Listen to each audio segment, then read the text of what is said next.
All right, welcome. This is a meeting of the Community Advisory Board looking into clean energy planning.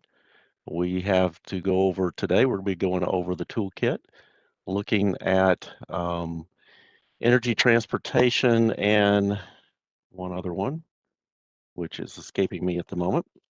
But this is being live streamed, and without any further ado, I will turn this over to South Face so we can get started on working our way through these toolkit policies. Great. Thank you, Mike. I think we'll begin as usual with attendance. I'll just, I guess, go through the list, and if you are here, let us know.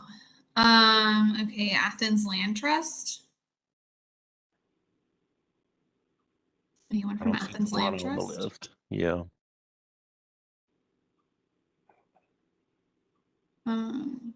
Northeast Georgia Business Alliance.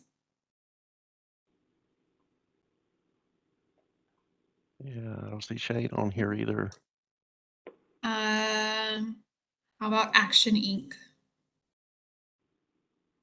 Anyone from Action Inc? Not on here.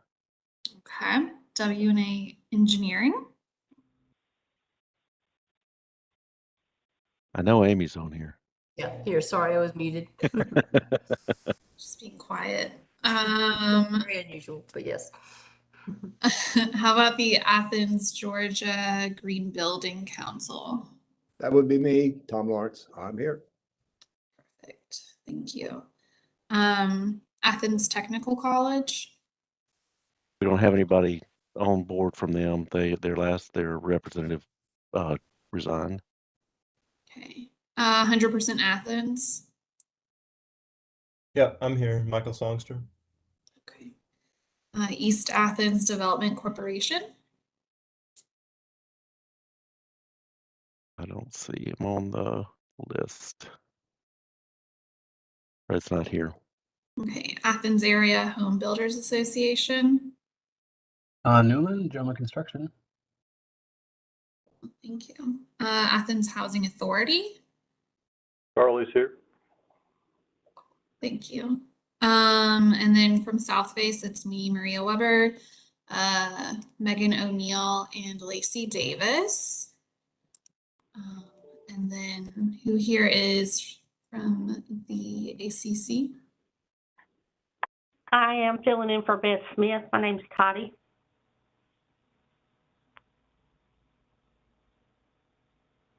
Melinda Lord's here. Melinda Lord, Housing and Community Development Department. And Mike Wharton, Sustainability. And Maggie Songster, also with the Office of Sustainability. Great. And then Matt Cox from Greenlink will be joining around 3. Okay. I think that's everybody on the list.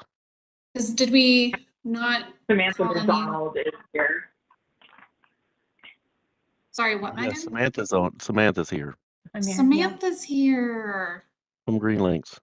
Great. Even better. Okay. Sounds good. Let's go to the next. If I can get it to work. Objectives today. We're going to be presenting the community, environment, and transportation tiers. Like we did in the last meeting with the 3 different tiers, discuss, if we agree with the tiering or if you want to move them up or down, and then we'll be voting on them. So now we'll go into the voting instructions. So last meeting, we discussed dot voting, and for kind of different reasons, we've moved to a different voting. It's just a kind of a yes or no if you agree, and if no, it will prompt you to say, why no, and where would you want to move it since you do not agree with it. So that just kind of means that we'll get all the feedback we need to kind of move things around. And we'll send out basically a Google poll for each tier. So you will eventually receive 4 different polls after this meeting. And we can go through that if you have any questions on the voting. It should be pretty yes or no easy. Okay, community, environment, and transportation tier. So we can move forward unless there's any questions on the voting or expectations. No. Okay. So as mentioned previously, we've got a tier system that we're using now to kind of rank the different action areas. So 3 tiers. One is the most urgent for success. Either it's very easy, very feasible short term, or it's going to have like the highest impact for the community. Tier 2, as opportunities present themselves. These are lower priority than tier 1, but if the opportunity presents itself, if funding happens, if policies change, if logistics change, then it would be very easily done. And then for tier 3, obstacles ahead. They're the least feasible, whether or not they're legal or policies are, more policies would have to be changed, or if the funding's just not available right now or in the foreseeable future. So if there's not any questions on the tiering system, I'll move forward. Okay. So we've done the pre-sorting as we did with the last meeting, and then feel free to, discuss if you understand it or if you disagree with the tiering. So the first category is community engagement, transparency, and education. So we have, Megan, do you want to discuss how it's bundled or? Sure. Yeah, I was thinking I could go through the first several, and then when I have to drop, we can hand it over, if you don't mind. That sounds great. Introduce some of them. So with regard, if there's interest in reviewing the building tiers from last time, we didn't build that into this presentation deck, but if there's time allotted at the end, we can certainly pull that deck from the last CAB meeting back up and walk through it. So I just wanted to make that available as a resource option. And then with regard to the 3 bundles of categories that we're talking through today, when we were sorting these through, while we had those 3 bundles of environment, transportation, and community as distinct, some of the items were so related that it made sense to bundle them together, kind of across sectors here. So you'll see some of these might appear on one slide just because ultimately they will be related to one another in implementation. And we thought for simplicity's sake, it just made sense to have the things that go together be put together here on the slide.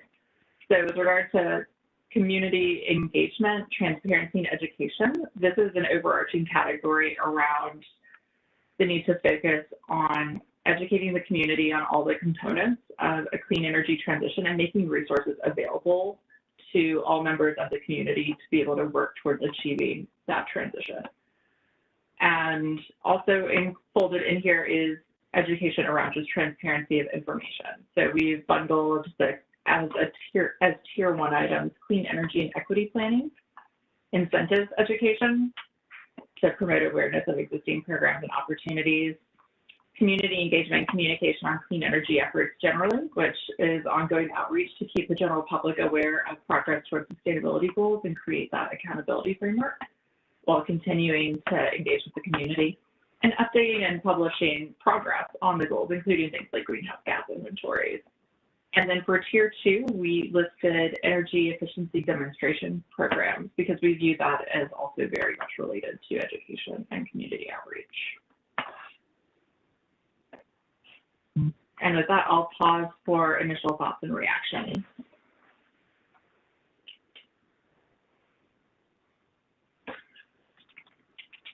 Well, this is Tom Lawrence. Is one thing, you've got the energy efficiency demonstration programs, that's kind of lumping them all together. Potentially, there might be one that's selected that might be for one of, a test case that might be moved up into the tier one. That's just a thought. That makes sense? It does. Yeah.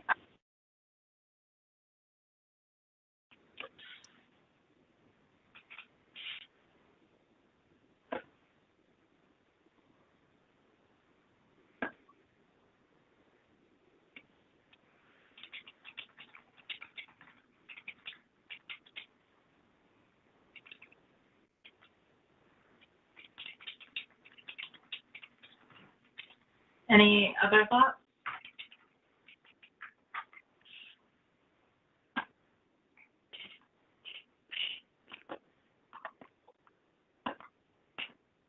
All right, then Marie, I think we're ready to go to the next one.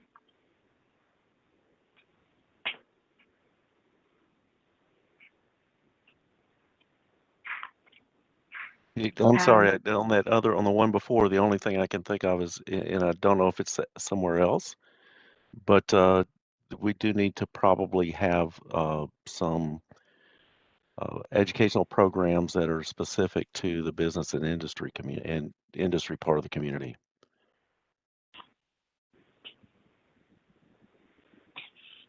Because that was one thing the one thing the businesses did say is that would be very helpful.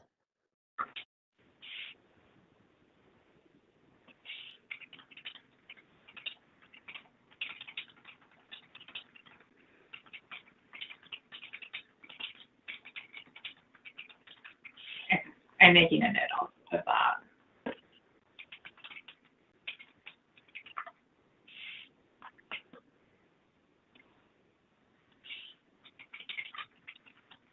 Okay, are we, We're ready. okay, we're taking notes the whole way through, so don't worry. Okay.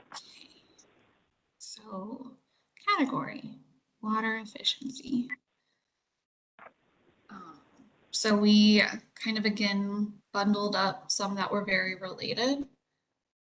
So in tier 2, water efficient business certification, which would encourage business owners to obtain a water efficient certification for their buildings, as well as a rounded up efficiency program. And tier 3 would be water efficiency bulk purchasing program and a net zero water code. Any thoughts?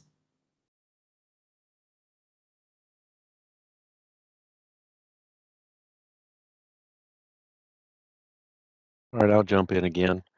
One of the things that I would recommend is we do a study for water use behind the meter, so we can start identifying high leak situations and develop a program to address that specific situation, so that we ran into it with the West Broad project where we had people that had literally hundreds of dollars a month in water use because the water was leaking so badly behind the meter. And I suspect, based on some of the general information we're seeing, we could delay having to have a reservoir quite a number of years if we actually were able to fix all the leaks behind the meter in our system. Would you put that at tier 2 or tier I defer 1? to other thoughts from the rest of the cab. I mean, that seems like a pretty basic and important thing. I don't know what it involves, so I don't know if it's feasible. But I mean, it seems like that should be tier 1 if we can manage it. Yeah, Mike, I'm curious, are you talking about like the parts of the meter or the water infrastructure that ultimately like ACC water utilities responsible for, or are you talking about it on the owner side of the meter? It's what ACC water systems responsible. Well, and it's not what it's for the private. Once it hits the meter, then beyond that, it's so they call that behind the meter. It's what the owner of the structure is responsible for. And literally, for example, there are people, you look at the water bills and you can see where people will go and turn their water off because there's so many leaks in their system that they can't keep it on. And so they'll go turn it on to take a shower and then they'll go turn it off or to wash dishes or wash clothes and they'll turn it off because it's leaking so heavily behind from pipes underneath between, say, their house and the street or underneath their house, which then causes a whole nother level of problems that they wind up literally modifying their behavior to because they and then of course as we all know trying to repair a water line is incredibly expensive, especially when you don't even know where the leak is. Well, and that seems to me to go towards, one of our emphases are to work with disadvantaged communities. So, I mean, not to make assumptions here, but I'm assuming that a lot of these issues are heavily concentrated in those neighborhoods. And so I think that's something as a community, we just need to know. I mean, we need to be aware because one, it's a cost issue. And if people are turning their water on and off, I mean, so who knows? There may be grants out there at some point, to address some of these things, but I mean, that just seems like as a community, that's something we need to be, to on the one hand, to be pushing water efficiency, but then to be ignoring a problem that we know exists. It just doesn't make, that's just not very responsible. And the West Broad project is part of the pilot. We worked with public utilities to get some grants over to actually address it through the third party. So Athens-Clarke County didn't actually do it. It was through the Athens Land Trust. But agreed, I just didn't want to seem like I was pushing a personal agenda, but I feel that it should be a tier one. The energy water nexus is pretty strong, and this would be a real reason we should have that as a tier one effort. Yeah, and the segue off of that, Mike, somewhere in here, it's part of a communication or education efforts, because somebody could look and say, yeah, water is important, but what does that got to do with energy? And so, to some part of a advertising, education, whatever you want to call it, program, saying, and I don't know if we can actually come up with numbers, and we might, is that, Athens-Clarke County water treatment facilities uses X amount to treat X, so many gallons per, kilowatt hours per gallon, or however you want to, put that into that point. That might be something at least, because I can see people looking to say, well, why is this part of an energy program? So if you're not familiar with it, I believe that the last numbers I saw were between 60 and 70% of the electrical bill for Athens-Clarke County is from the water treatment plants, both treating and both directions. So that's a big bill. Yeah. I mean, I think that just could be part of the tier two list right there as a some kind of educational effort to just document and let people know this is why it's important.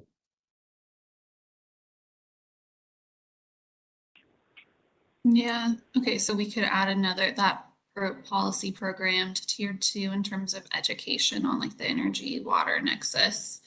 And then Yeah. a tier one program about studying on like behind water meters, like high loss and kind of where those are. Sounds good. Cool. Yeah. And Mike, could you tie that in? I know I thought of this kind of after the fact on the on-bill, what was it, the on-bill financing we did very early on?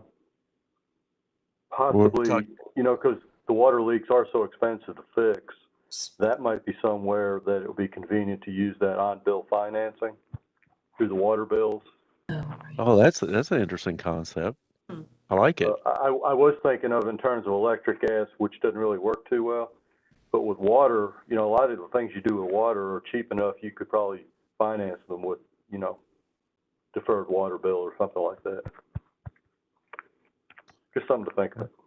No, certainly something worth adding in there. I like it. Is there anybody else who wants to jump in and yay, nay?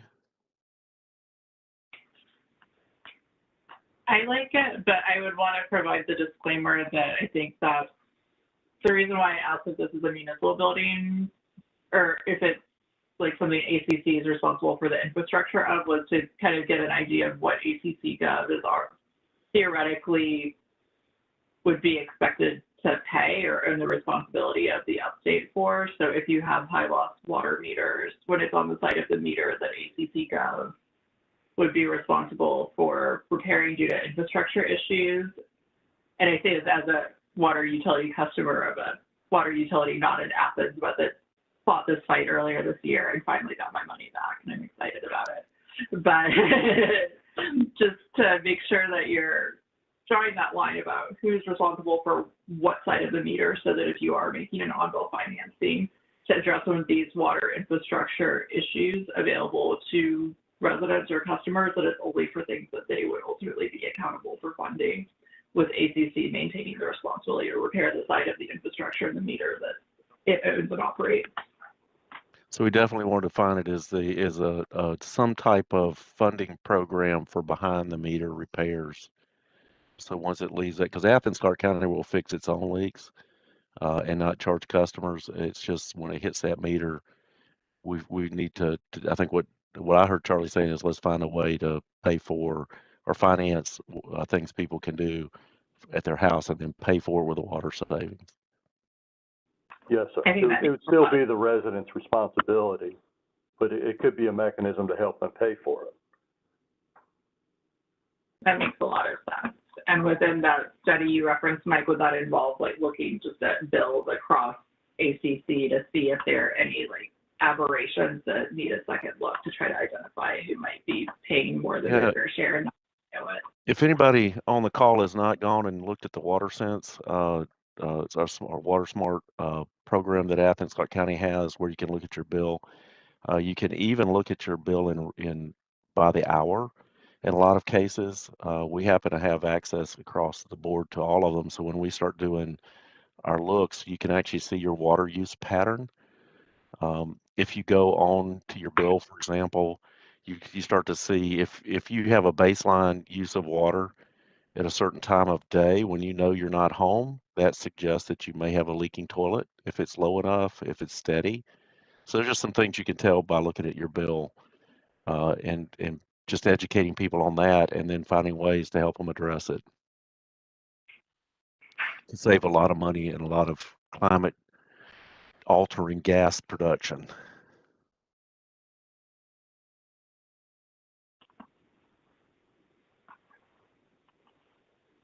Are we good to move to the next category? I think so.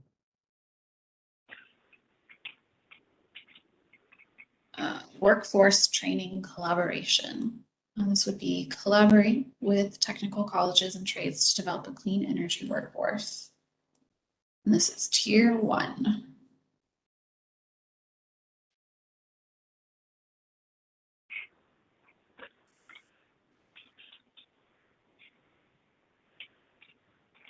Do we need to add high schools in there? I would say that, including CCSD in that, since they already have a pretty strong partnership with Athens Technical College, and I think that there's been some work within the Green Pipeline, Green Jobs Pipeline folks in engaging with CCSD already.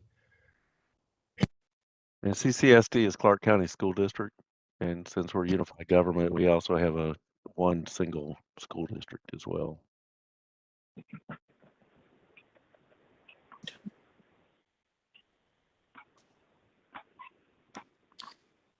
And Okay. it's Clarke with an E.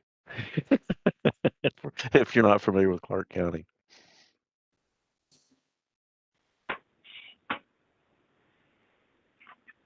Anything else on this, or should we move? So is there anything else it seems like, are there other opportunities for, well, I guess we'll build this out once we decide on this is, Well, one of the things it says collaborate with technical school colleges and high schools and trades. Is there another thing that I know Athens-Clarke County government runs into is mentorship, the ability to the apprentice program for trade positions. As government moves into green jobs, it would be good to bring in people and mentor them in those same jobs through the apprentice program. And then it seems like there are, in talking to several business owners, they are willing. You know, if you're a heavy equipment operator, uh, you're quite willing to train people. So if we could even identify or work with our economic development department, work with other agencies, the chamber and other groups to identify apprenticeship opportunities where we're not trying to provide them directly as government, but just simply facilitating communication where those are available. That may be something worth looking at. Maybe it's something where it's like, I mean, this seems very specific, and I think that's why I asked the question, because it seems like there are other partners, other entities in the community that can be involved in this overall process, like you're saying, Mike. So, I mean, this seems like one aspect of a larger goal, which is about, workforce, green jobs. And I'm sorry, I'm not sure where that is, maybe someplace else in this whole plan. But when you're looking at green jobs and increasing green jobs, this is one aspect to that. But apprenticeships with existing businesses, opportunities for entrepreneurship in terms of starting new businesses. So again, this may be covered someplace else, but I do think this is a very narrow, just one small aspect of this. What would it look like to write it bigger? Well, I'm not sure, I don't have it in my head. I can't think whether, I mean, I know we've obviously talked about the green jobs, opportunities and all that sort of thing. And like I said, it may be, Megan, it may be someplace else in the plan at this point. I can't really think whether it is or not. So It might be a what? that may be addressed someplace else in the plan as a more holistic thing. I think there's definitely that opportunity, because I think we've looked at it through a few different slices, and it might make a lot of sense to put them all together and look at it, because I think you're raising a few really interesting avenues there, like apprenticeship. The city of Atlanta, as an example, passed a policy a year or two ago requiring local apprenticeships for certain kinds of contracts or procurements that the city did for some city properties. So like government procurement mechanisms could be one pathway for workforce development. And then trainings with technical colleges could be another. So there are a lot of different slices of that pie. I mean, I feel like we talked about kind of the economic impacts of this whole thing. And so this is, to me, kind of part of that. Under that umbrella of economic impacts is job creation, business creation, and that's a lot more than just this. I mean, it's, from creating a partnership with you, business, whatever that entrepreneur thing is, to, like, to help them specifically work with people who want to start green companies, that sort of thing. So there's a lot more to this, and I just don't know where it belongs because I don't have the outline of the plan in my head. And I'm not sure where it may be in different places at this point, but I think there's that economic development, green jobs, et cetera. That's a really needs to be a significant part of this, I think. And I think that that there needs to be maybe a much more proactive role for ACC, more in line with what Mike and Megan had mentioned. I mean, we're going to be doing a lot of solar and a lot of renewable energy stuff through SPLOST over the next 11 years. And so we have this big lever that we can use to kind of get that workforce development into our community, through procurement, through apprenticeships. And so I think that having a much more proactive role for ACC in this would be an important thing to highlight in the plan. I would suggest that it is worded more as a collaborative effort between available departments between Athens-Clarke County departments. Melinda, do you see a role for community and economic development? Well, we're not economic No, development. I'm Housing sorry. and Yeah, that's community. the old It's name. okay. It's, I still can't get it right. It's okay. What are we specifically? I know we were talking about education. Is that what the workforce training? Is that what we're still talking about?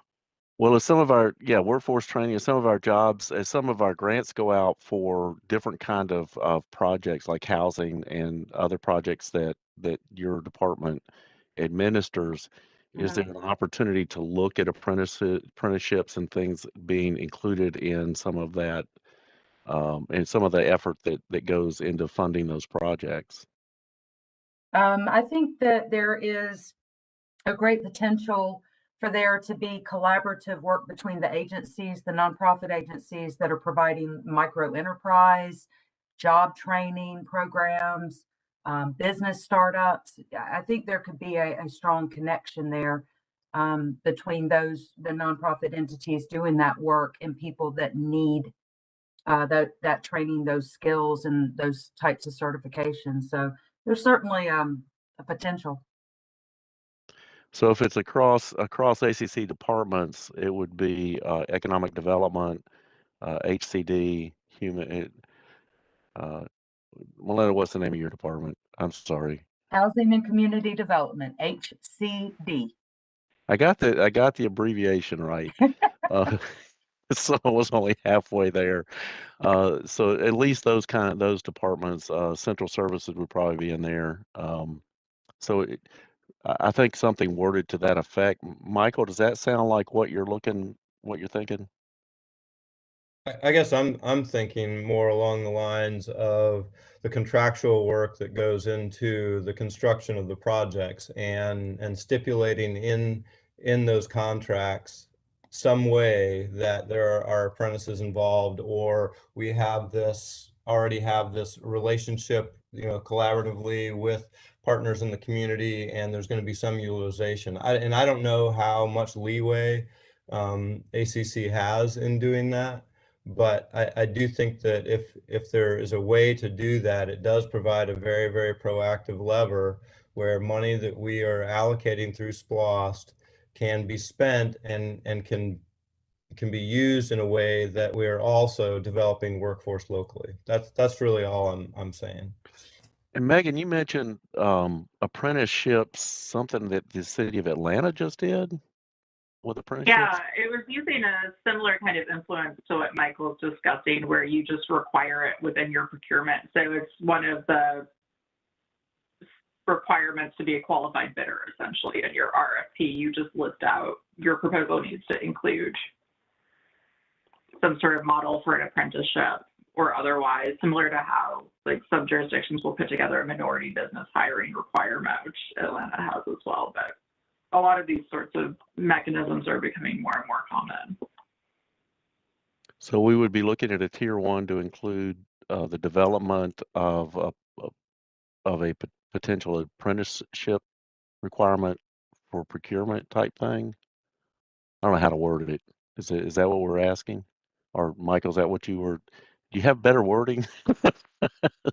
Help me with I that. think, Mike, I think what it boils down to is you want a targeted procurement plan, like a targeted RFQ that is very specific to the actions you want and the activities that must be included in that contract. So I would say a Thank you. very targeted RFQ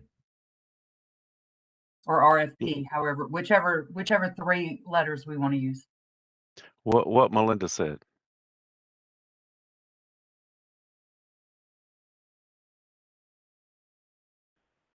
All right, anything else on this one? So Megan, y'all will go back and kind of massage that a bit, come back with some different wording. And that's what we'll look at December 15th. Is that the idea?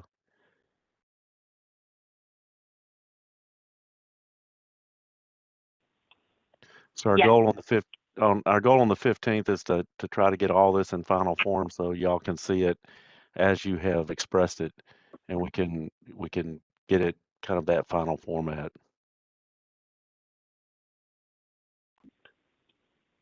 Or change it. Who knows? Okay. We'll definitely add in everything. Can I move forward to the next one? That's me. Okay. Municipal buildings. So this is a tier 1, and it would improve wastewater energy efficiency by enhancing GHG emission reduction strategies at water treatment plants, as well as expand wastewater combined heat and power at water treatment plants.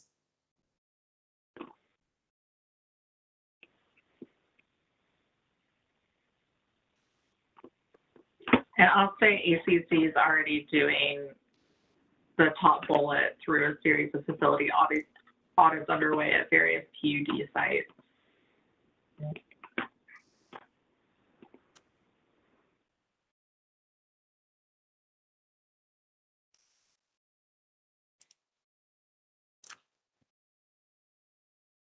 It looks pretty straightforward.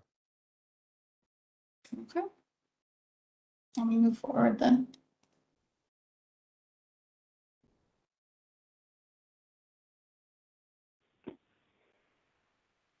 Okay. This one, the language was snarkier earlier, but this one, I sanitized a bit. It's currently unavailable solar options, which basically under our current regulatory environment in the state of Georgia, these are not pathways that are legally available, which isn't to say that they won't someday be, or that it might not be worth ACC pursuing some state level action to try to change these.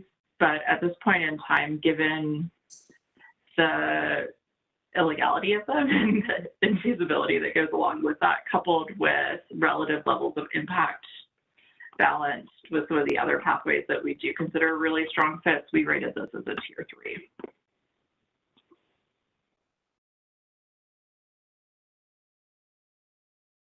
Any thoughts or feedback on that?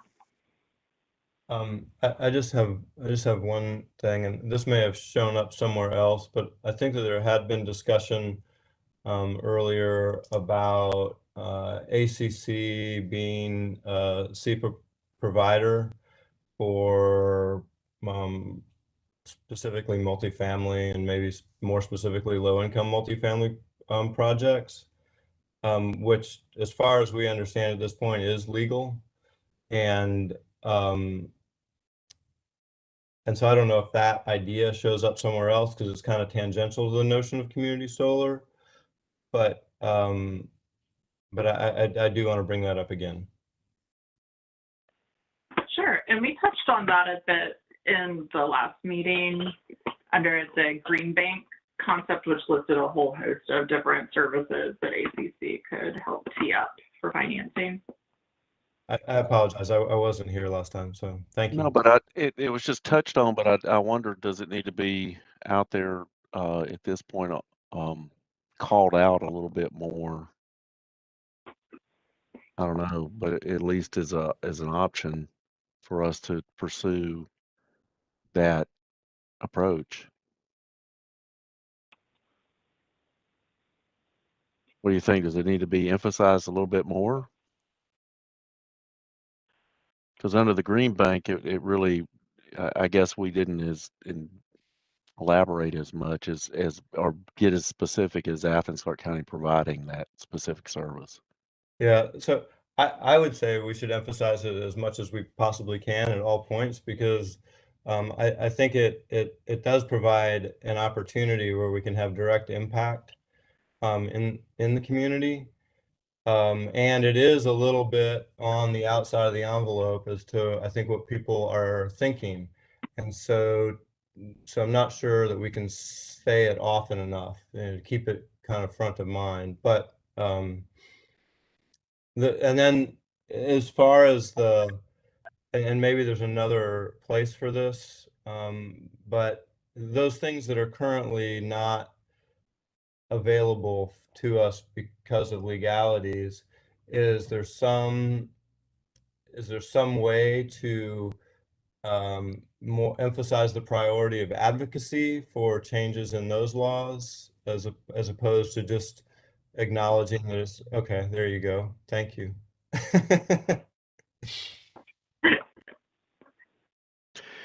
But to Michael's point, one of the things that I wondered about, or this made me think. So two things I'll mention real quick. The SEPA idea in the Green Bank would not have translated for me to. I would have thought of Athens-Clarke County securing SEPA agreements for its properties, but I would not have connected that as clearly as Michael has to Athens-Clarke County being the SEPA organization, being the promulgator of that. I think that's what, Michael, did I hear you right, that that's what you were talking about as an option, where we actually served as that organization and pursuing that. The other is on the regulatory end of it. I wonder if we need a more specific list than the general. That's what it's like. What are the things we think need to be changed at the state level specifically, or generally specific, or specifically general? That then forms kind of a list of things we want to present to legislators and the PSC every year. Or I guess PSCs every 3 years. But that would be pretty helpful if we had that list broken out more specifically. Michael, is that what did I capture what you were thinking as well? Yeah, I wasn't thinking that broadly, but yes, I agree with that. And obviously Megan showed the slide where we're going to get to the idea about advocacy at the state level.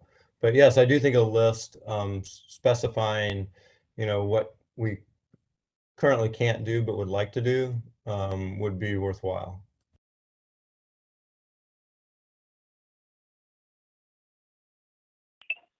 I think that makes a lot of sense. That can be an exercise we make a point to go through maybe in the January CAB meeting of here's a list of all of the things that you could potentially be lobbying the state legislature for, what might be top of mind.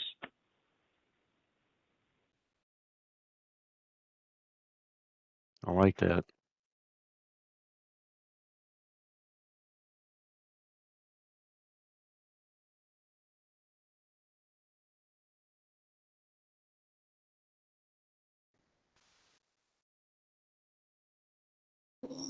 Anything else to add to this slide, or any other comments?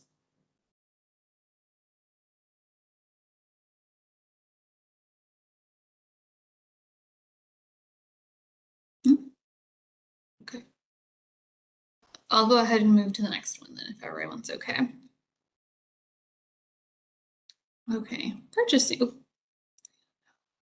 Oh no, sorry. Purchasing decisions.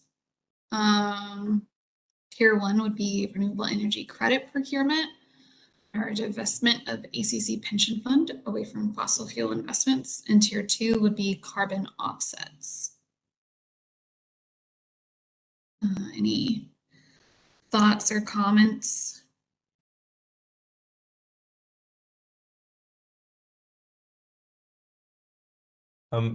Maybe I don't understand the timeline on the renewable energy credit procurement as it applies to the goals of the resolution.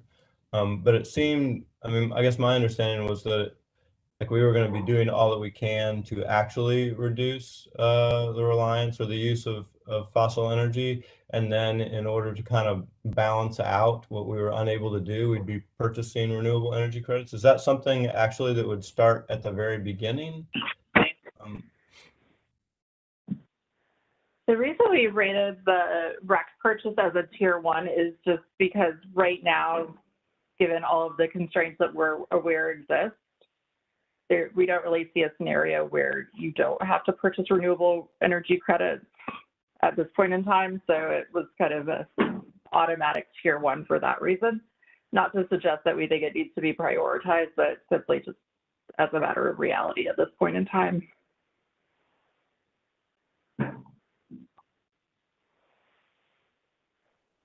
I guess I wonder if it actually would fit better as a tier 2, that is when the opportunity presents itself, and that opportunity, I mean, something that we're going to need to do, but the opportunity will present itself when the need arises. I mean, I don't know, but I guess I'd like to hear thoughts on that as an option.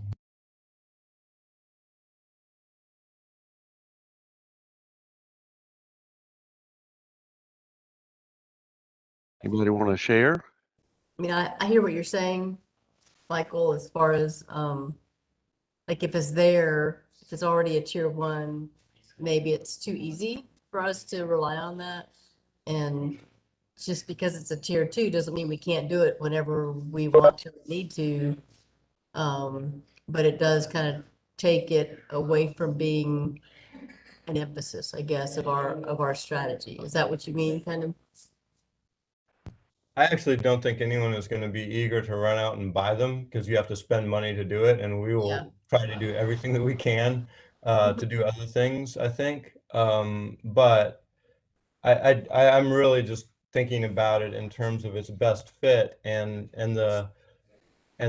for the categories that we identified as tier 1.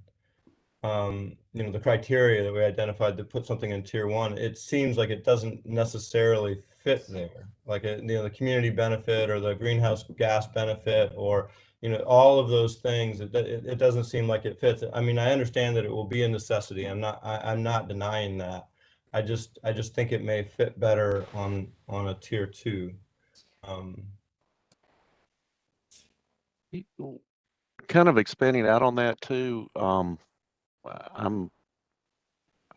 would agree that I would not run out to buy Rex, but one of the things that I would see us wanting to focus on is, in the event that we're going to have to or really consider take a hard look at Rex, to try to figure out ways those Rex can be produced locally.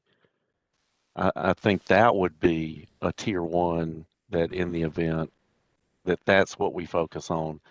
I just hate to see us having to spend money elsewhere. I mean, not trying to knock Georgia as a state, but I'd rather see it in Clarke County.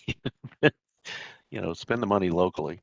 It Yeah, just, so I would completely support that, like that, something that specific, that is identifying local options for renewable energy credit procurement as a tier 1 project. Yeah. and is it just A out of lot of that. curiosity? Yeah, I like I'm that sorry. too. Just out of curiosity, can a lot of our industries have a lot of roof space, and they have a lot of grassy or fields out in front of their buildings. Is a potential to use those kind of sites to for that purpose and produce it locally that way that feeds back to the grid?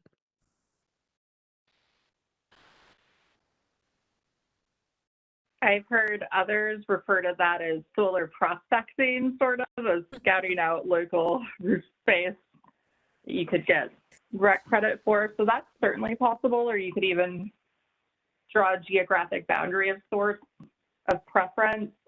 That could be within Athens-Clarke County, it could be within a metro region, or various boundaries and tiers associated with each of them.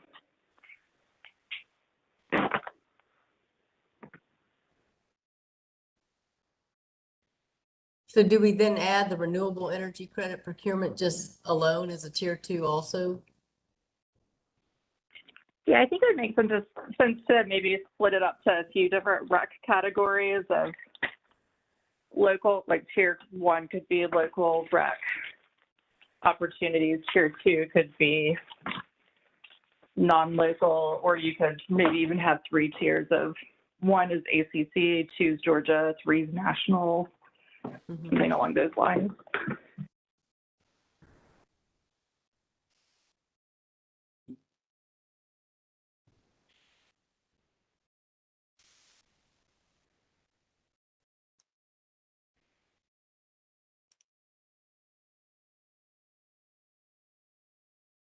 Anybody else have thoughts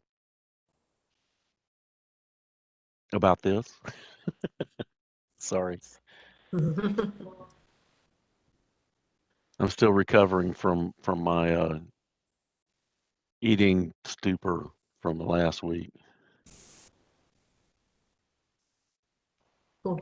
Just bridging the gap between Thanksgiving and Christmas feasts, basically.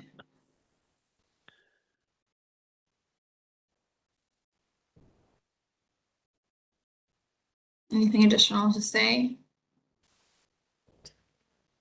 Okay. Move to the next one then. Reduce urban heat island effect. So this would be to pursue efforts to promote increase the reflectivity of impervious surfaces and tree coverage, and to address social stresses induced by urban heat island issues. So this is quite broad. But any thoughts, ideas? This is tier 2 because it's kind of, as it comes.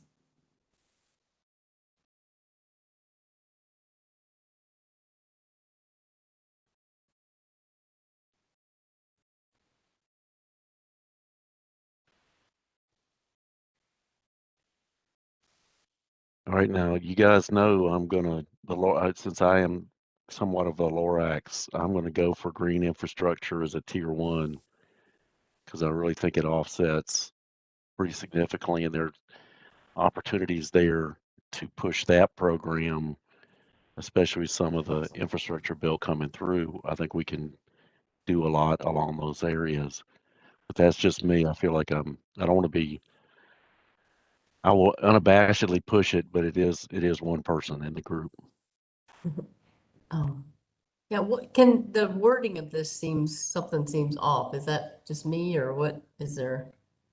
Might just be my inability to read half the time. And it is very broad. So, it includes tree coverage, but it also includes painting roofs white, or, there's kind of a large scalability of it, and there's kind of how far you want to go. And I'm definitely no expert, but I think there's also, you can kind of paint your asphalt in a certain way. So it's kind of like, what policies do you kind of want to enact? And Sam can probably speak more to it. I think there are just some small words missing. Okay. But- Yeah, Sam just said remove the word to promote. Yeah. Other than that, I think I get it. So I'm kind of with Mike, but I also have heard feedback about the what this plan is supposed to encompass. And though I think that this falls within it, I think that it falls within it in a way that folks that believe it is actually some broader sustainability plan could see opportunities to go beyond this, and it could and so I do have a little bit of concern about that. I would say that there are a couple of different things here. There's like the community-wide effort to just have more trees and reflect more heat. But then there are the specific problems that are going to be localized on certain areas of the community.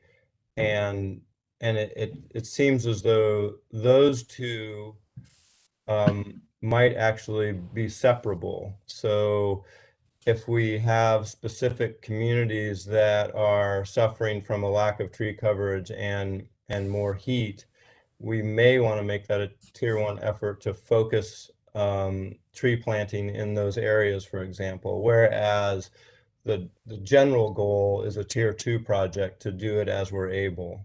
So I wonder about doing that.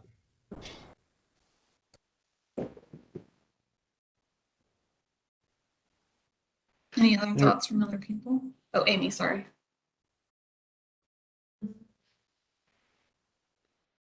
There's a lot of sense in that. I guess one of the things I was thinking of, Michael, was is it when buildings come online, particularly Athens-Clarke County businesses, buildings, Athens-Clarke County government buildings, to begin to look at some of the green roofs or green walls, things that would then reduce that heat island impact.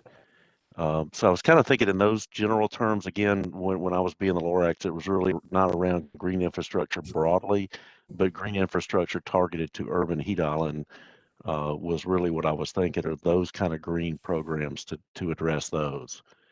So I can see what you mean about it could be broadened out, but my thinking was very targeted toward heat reduction. But Mike, and kind of emphasizing a point that was brought up about targeted areas that aren't, very heavily covered in green space, especially our lower income areas. Could we not have a broad, but also, as Mike was saying, have a targeted tier 1 activity related to this, and then maybe a tier 2 on a broader? I would hate to see the same areas be focused on and the same areas be neglected because we don't have targets. And I think that's right. I think there may be an additional way of defining it that brings that out. So yes, I would, if you're targeting a heat island, to me that would automatically target areas that have heat that absorb a lot of heat, and that speaks directly to a lot of low income areas where the tree cover's removed, or high urban areas where the tree cover's been removed. So they kind of go hand in hand for me, but I think defining it more clearly for those who would not necessarily interpret that way would be really good. That we would want to focus on those areas that have high heat and generate that kind of heat island effect, and that would include or a special focus on low income areas that traditionally have had that. The only one thing about that I still don't know how to deal with is when I talk to some folks in, and this came out too in the West Broad project, when you have a tree that costs you $6,000 to take down in your backyard because it's been there for a while, and you live in a low income area, that tree will bust your budget. It could be a third of your income or worse. So some of what I hear from people is they don't want the trees around their house because they can't afford it. And I don't know how to. I mean, how do you address that? I still am struggling. Well, I feel like, it seems like listening to the discussion from y'all that this should be broken down into some categories. We should have like Athens-Clarke County buildings, public right of way, residential areas, low income residential. How about commercial properties, especially large commercial properties? Well, I know we have tree planting requirements in the regulation, in the ordinances for commercial, but I feel like it sounds like we should look at what are different categories of areas and then figure out what's a tier 1, what's a tier 2, what might be a tier 3. So Agreed. And I think, Mike, I'm thinking more along lines of not actual residential planting, or I'm thinking things that would be taken care of by the county, that would be maintained by the county. So if it's causing an issue for a homeowner, the county would take care of the problem, not make it another responsibility of especially a low income homeowner, or renter. So in my mind, this for me in the low income areas are targeted projects that provide this type of coverage and this protection, but it's provided by ACC Gov. And what about our tree canopy in residential neighborhoods? I don't know. I don't know what the requirements are for residential, like if somebody comes in and tears down a house and clears the property, do they have requirements to, are there restrictions on that? Are there requirements to plant back? Because I mean, I know in 5 Points, I think it'd be interesting to look at, that's a wealthy area, those people can afford stuff. It'd be interesting to look at some aerial photographs from the last 20 years and look at the tree canopy. So it seems like preserving our existing tree canopy. And obviously I know there are things, trees have life cycle, lifespans and things like that. But I mean, is that something that we should include in here? Is looking at our existing tree canopy and how do we maintain and increase it? I think policy specifically around a tree canopy might add 2 to 5 years to developing a plan based on how I've seen some tree canopy ordinances happen elsewhere. And I'm just joking on that. But I think one thing to be consistent of or mindful of with this plan is what Michael was saying earlier, making sure that we're targeting elements of these things that are impactful, but within sort of our realm of clean energy. And I think we can acknowledge these larger issues that ACC should look at, but we don't. If we try to be providing solutions to these other very large political processes, that could take away from some of the other things we could potentially accomplish with the clean energy plan by just making it a slower process overall. But I do really like the idea of developing an action plan that mitigates urban heat island effect in those areas where there's a high, where it's produced. And of course, that would include low-income areas. I do like that. Just as an FYI, Athens-Clarke County's tree canopy only slightly went down in the last 10 years. We're down just around 60% tree cover overall. You wouldn't believe that when you're on the east side at some of the developments there, or west side in some of the developments there. But overall, Athens is there. But I think there's so much more to be done, especially looking at forest health and those things. But coming back to the urban heat island, which is what this is addressing, I do like that specificity, because traditionally low-income areas have developed some type of plan, and maybe that's the focus, is develop an action plan to be able to address the needs of these areas. Amy, you said, maybe looking at buildings, the things that produce it, to look at green infrastructure to help mitigate that, be that green roofs or walls or that type of thing. But then to also begin to look at the neighborhood scale or that scale to address some of those needs in those especially in low income communities that don't have a lot of trees. So I like getting kind of general, but also very specific with this. So maybe that's the way to go. So a lot of this discussion, so my wife Mary is on the Community Tree Council, and a lot of this discussion has been kicked around on the CTC for the last year and a half, as I've been listening in the background.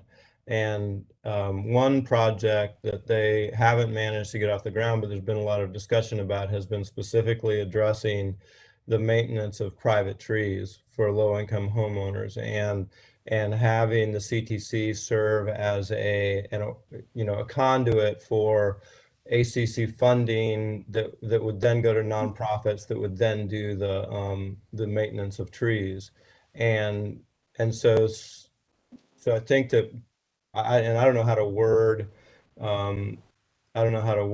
something like that when we start discussing trees, but specific projects like that are focused on identified issues within the community when it comes to trees and preserving them, I think would be worthwhile. So I do think that having the general goal, and we should be moving towards it, but then also identifying the immediate needs and focusing a tier 1 effort more at that, I think is my preferred way to handle this category.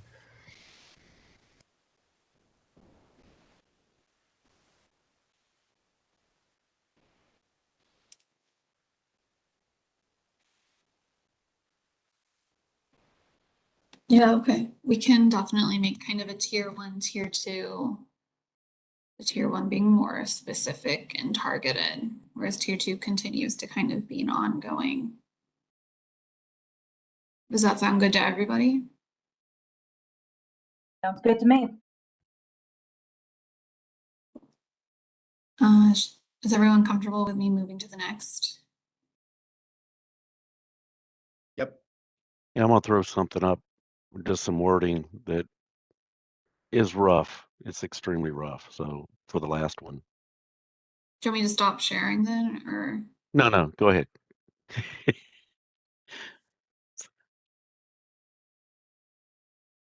Okay. I don't know why there we go. Public transportation. So we've got 3 tiers, all included in this one category. So tier 1 would be investment to expand service and increase passenger miles traveled and electrify ACC fleets and buses, which is already, an ongoing. Tier 2, transportation behavioral nudging to encourage use of transit over cars, high frequency public transit network. And tier 3, upzoning near transit stations.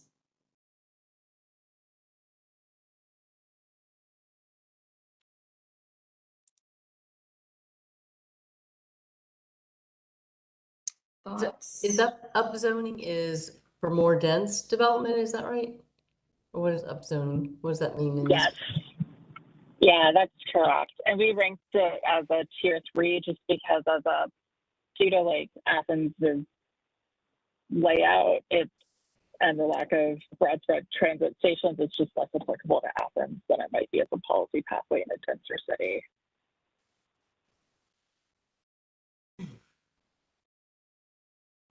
What are we categorizing as a transit station? Because we have the multimodal center downtown, but then we have a bunch of bus stops that are about every 400 feet on every major corridor. So I'm unsure what that means.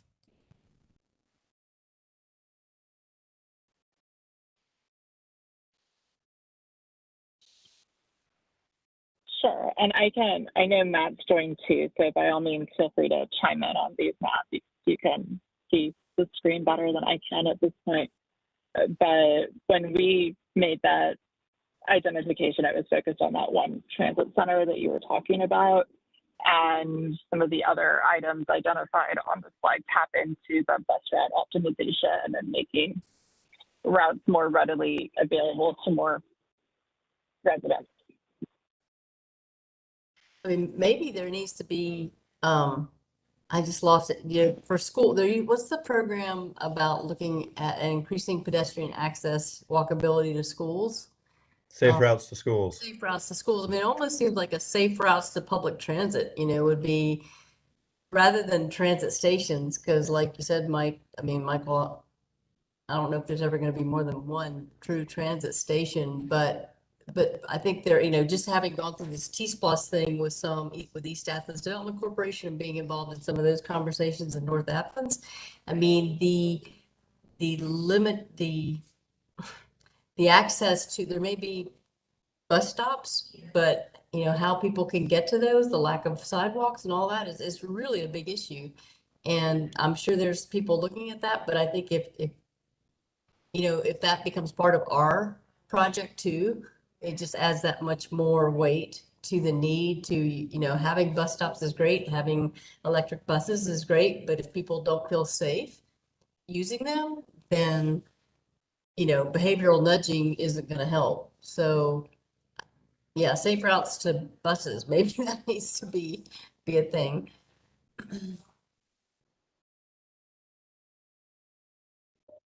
Yeah, and I believe that our multimodal center is in commercial downtown zoning, where we have 200 bedrooms per acre, which is I think 4 times higher than our next highest Right. our next highest residential zone.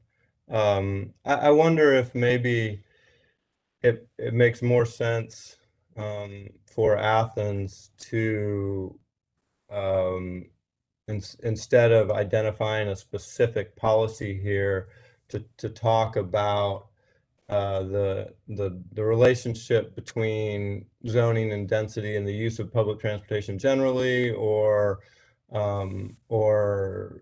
you know, identifying ways that land use can reduce vehicle miles traveled, or you know, something like that, as opposed to the specific thing that I mean, frankly, it doesn't really make sense here. I mean, it doesn't really relate.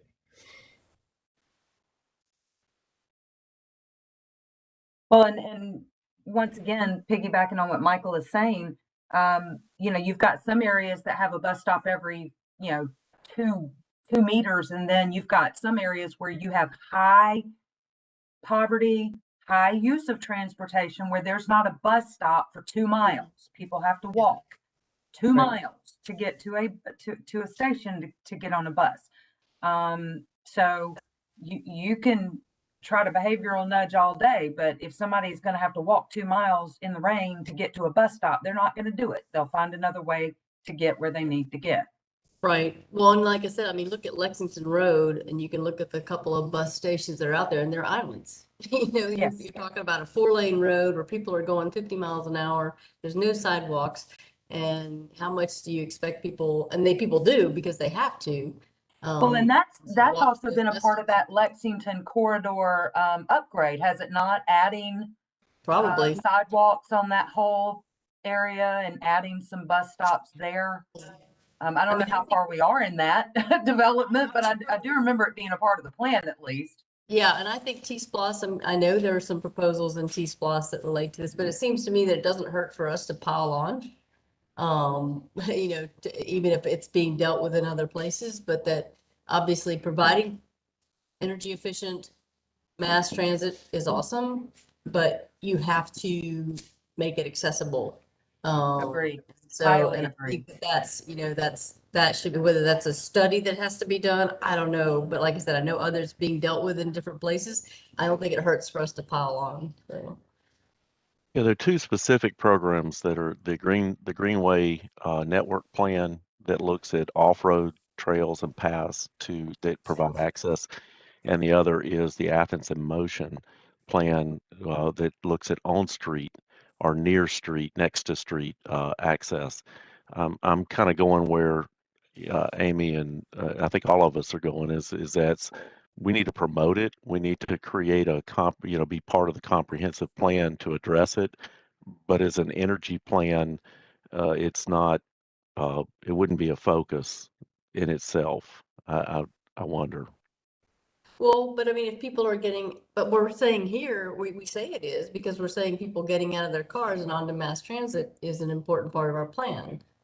So to me, making it possible for people to do that is not some, you know, it's critical. I mean, Yeah, it's I'm in critical on to the. be able to do this. I'm with you on the pile in. On the pile up. I No, love no, piling up. So I'm with you on that. And I think that, you know, what Amy and Melinda were discussing, it kind of fits into the first bullet point on tier 1, and maybe we can adjust the language there to be more specific about that. But I mean, that says investments to expand service and increase passenger miles traveled, and maybe exactly. there can be something in there about accessibility. Right. Because I think that does touch on it. Yeah, a later slide, we touch on pedestrian issues and sidewalk infrastructure, but I think what you guys are tapping into is really essential, that we connect those dots between the role of pedestrian infrastructure to make transit possible, and to do so more explicitly. Yeah, because I mean, it seems like the behavioral nudging has to do more with people who don't have to use mass transit, but who we want to. So I mean, you're kind of, I mean, there's some people who really rely on it, and there's others who, well, maybe it's convenient, maybe it's kind of, and you know, and I think the high frequency public transit plays into that behavioral nudging, because there are probably people who don't need to use mass transit, but they're like, well, if it was convenient and if it, I didn't have to wait 45 minutes if I was late. So I think those two things go together in terms of reaching a demographic that maybe don't rely on it. But if we can make it convenient and make it to where it's something they can rely on, more people might use it. But that first bullet point, to me, we should be looking at who are the people who need this, and there are probably a lot of people who need it, or it would be really nice if they had it. And how do we make it more accessible to them and safer for them to use?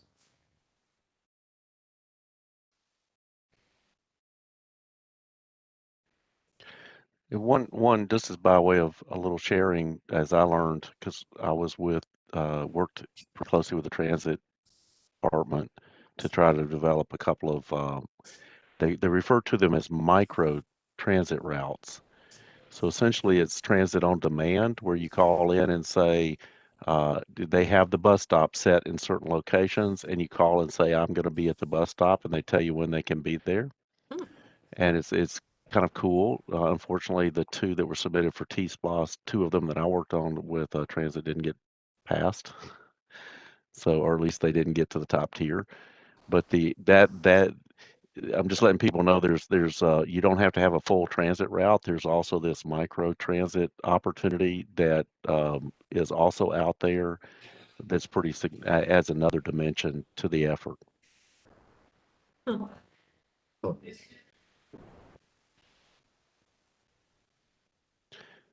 So, Megan and Maria, can y'all take all those notes and put them together? We certainly can. So I'm hearing mostly. What did Megan say? Easy peasy. Yeah. Same as here. Yep. Yeah, for sure. So the first bullet point is going to be pile on. Yeah, All right. basically, yeah. Okay. Move to the next one then. Before we do that, does anyone have any thoughts? I'm going to circle back to the thing that I raised in the beginning, which is the sort of the alignment of land use and transit use, and I mean, does anyone have any opinion on that, and as it relates to Athens, and how that maybe would be better worded or a different concept there? So repeat your original point, Michael. So my original point was that upzoning near transit stations doesn't really make any sense here. Right. That we don't really have a transit station. The one that we kind of do have has the highest zoning in the city, and that I think that the notion of land use and zoning is an important one as it relates to people getting in cars and driving around, or using transit. But I think that we need to think more carefully about what policies that would be in Athens, because I don't think it's that one. I agree. Yeah, that might be a good way to start off a section on transportation, is with a little bit of that history and explanation, and explaining why some of these policies, like this one, just are not suitable options, and why, but still go into some of those nuances and complexities, and setting the stage for why we're landing where we are on this. I was just going to suggest here that it sounds like the one benefit of the framing as it is right there is that that's like an existing policy option that you could pick up and run with. And so the shift here sounds like we're kind of saying we need to actually study land use changes with an emphasis on reducing VMTs, and that's the next phase, is to actually do that work so that we know what things we can apply.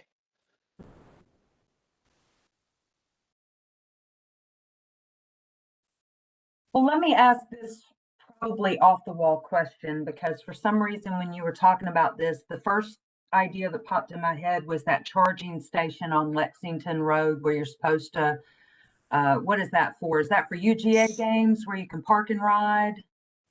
And we were talking about making charging stations in the county that are solar powered. And could there not be some merge of those ideas for upzoning, not necessarily near transit stations, but maybe connecting these charging stations, making them more like park and ride zones as well for transit? So you're getting for lack of a better word, killing two birds with one stone. I don't know. That was just something that, for some reason, that just popped in my head when Michael was talking.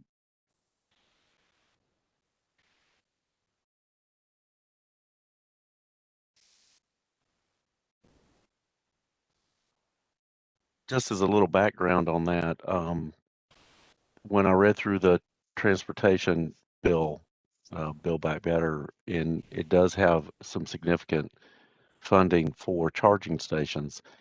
But they mentioned in there, of course, this is a news report. We haven't seen the rules written or any of the grant parameters or anything yet.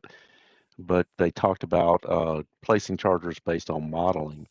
And the two criteria that were mentioned in this news report were access to major transportation corridors and frequency of turnover.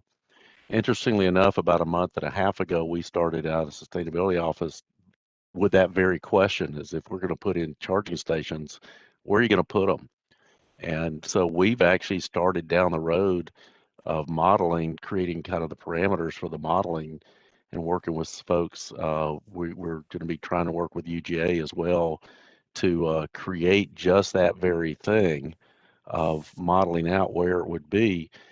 And one of the modeling criteria we were looking at and trying to consider how to work it in is multifamily housing. Because how does if you're going to expect multifamily housing to convert over, they don't have a garage, and that's the cheapest you can get is a garage, at home charging. So somewhere weaving that in, certainly at some point in this discussion on this transformation of our fleet, is going to be a critical part of it, especially if we're going to make it equitable and start bringing in folks. I mean, the first part of it, you got to address people who actually have the resources to create the electric vehicle market, but then that'll hopefully transform fairly quickly into getting everybody in there at the same time. Interesting. I don't know how to word that in there. I like what Melinda was saying. So I just appreciate that you made me not sound like I'm just ignorant and had no idea what I was attempting to share.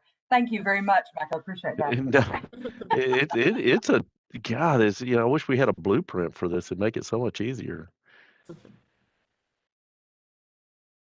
Some there are some model ordinances that can be picked up related to that last one, Michael, on things that are like EV readiness ordinances that do require every so many spaces in multifamily construction to have the conduit run or to have the actual chargers installed. And you're seeing that more and more frequently. So there are places that could be picked up or brought forward. I think the question would be like, what do you do with the multifamily structures that are already 20, 30, 40 years old that are still going to need to be targeted, and from equity grounds, probably the ones that ought to be priority. But if you do get, that might be a thing where it's actually really good that you've laid some of the groundwork and that you're ready to go. Because if those Build Back Better funds do end up showing up, then you could be positioned to say, this is where we want to spend it. Like these are the areas where we'd like to see those dollars invested.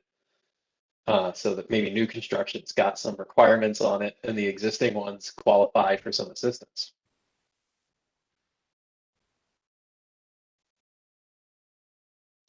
Then all we have to do is wrestle with the fact of who can actually afford an electric car at the outset. Yeah. Because if we put them in multifamily housing where they can't, they're looking at you like, I'm not doing that. We got one just sitting there. So that'll be another part of that. But toward that end, one of the other public transportation options potentially is that I don't see on the list at this point. I believe some other cities have done it with a rent-a-car kind of thing, where you take an electric vehicle and you pay for it essentially by the day or by the half day or by the hour, and you literally are able to rent a car So in there's a the place. zip cars. I mean, I don't know if those are still a thing, but I remember 4 years ago, my daughter was up in Boston and that was the first time I'd ever heard of them. So I don't, but if you had if you had electric, electric zip car system, Yeah, I think they're still going. I was out in Portland, Oregon, in the last year or two, and I did see they had some EVs that was part of their portfolio. What that wasn't all they had, but they did have some. You could try to opt in for that. So do we want to write something in there on at least examining, or I mean that would be that's kind of that interim stage really to me, if it's a low income area, or people who have seen a high senior population, even to be able to rent a car and on demand. Yeah, I think in an upcoming slide or two, I think we kind of have something that Okay. this could easily fold into. But if not, we're taking notes and we'll fold it into here.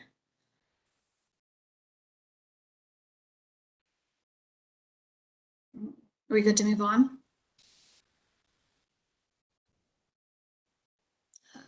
So in a different direction, landfill gas, expand landfill gas capture system. And this is at a tier 2.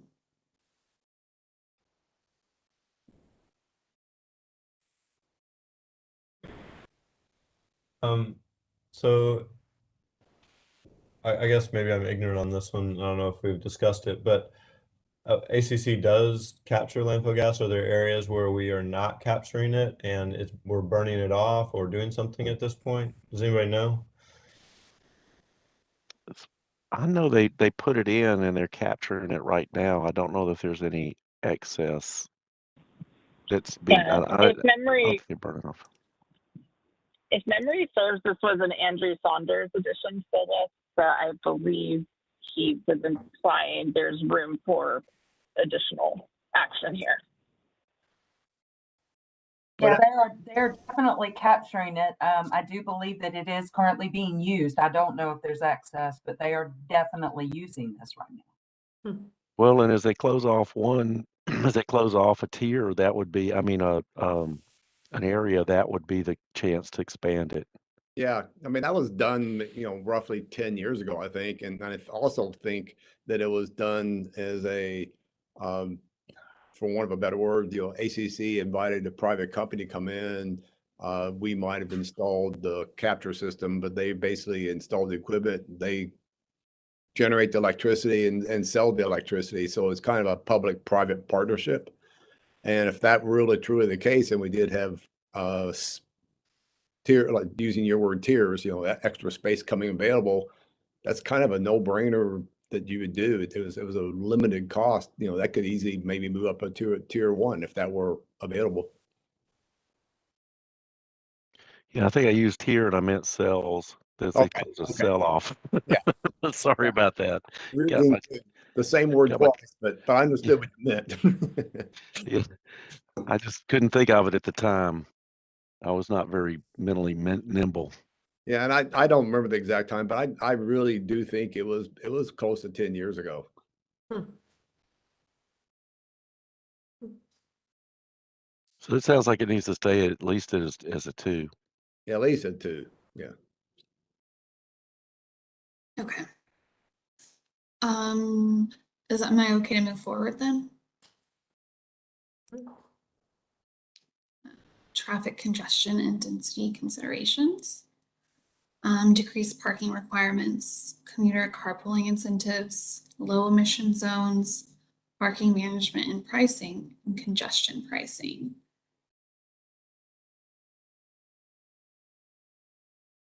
So then we've got decreased parking requirements at tier 1.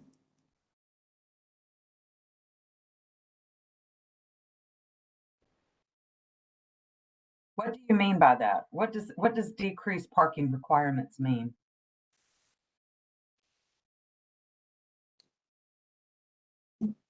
So currently in all development, when you build something, there are calculations that determine how many parking spaces are going to be required based on use and square footage.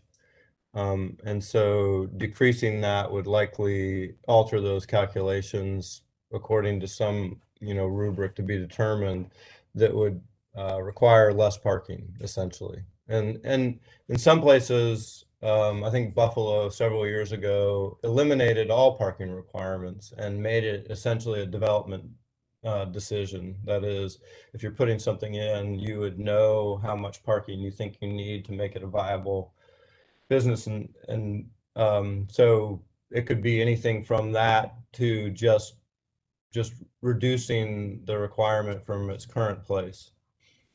Thank you, Michael. I appreciate that. That is definitely something on the affordable housing side that is being pushed, is to reduce that. So if you did this for this category, it would be very helpful for the affordable housing as well. How does that,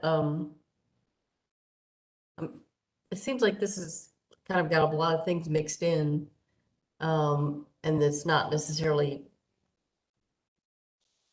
intuitive that it's directly related, like traffic congestion, decreased parking requirements. I mean, are we saying reducing vehicle miles? Is that, or traffic congestion because we don't want people sitting there idling? It just seems like this is kind of, there's a lot of things mixed in here. And I'm not saying they don't belong together, but it's not clear to me. I think the reason it's here, Amy, is just because the research on this particular policy option is that if you eliminate parking requirements, you see a reduction in vehicle miles traveled that's tied to congestion stuff. So it's all linked that way. But I understand what you're getting at, that it's not the most like straight line connection right there. Well, maybe we should add reducing vehicle miles. I mean, maybe we should just add some things to the category, or Well, along those lines, parking management.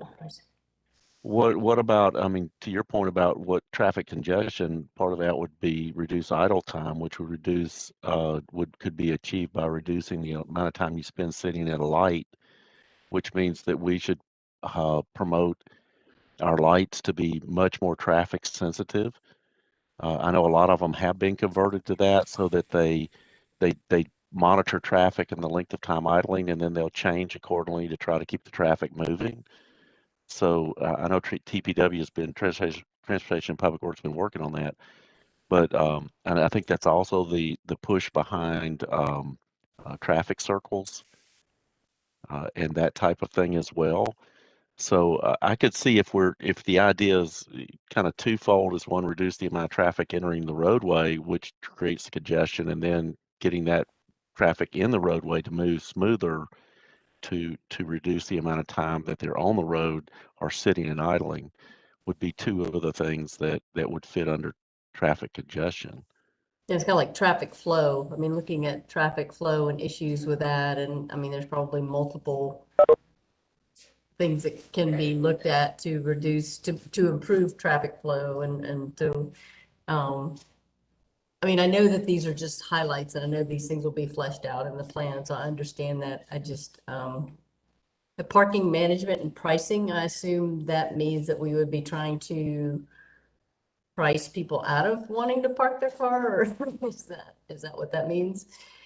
Well, and that's honestly like a perennial conversation that takes place at the Mayor and Commission. They're always talking about downtown parking pricing and the balancing it with the decks and the needs of the downtown business owners. So I mean, I mean, you can have it on tier 3, but they talk about that every 3 or 4 months, it seems like. Yeah. They're always talking about that.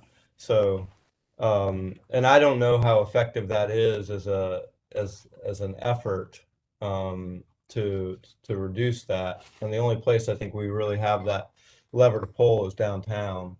But that seems like something, just because it's always part of the conversation. If it has any import at all, it ought to be moved up. And I think that, to Mike's point about about reducing idling time, I think there's a lot of things that can be kind of grouped into that.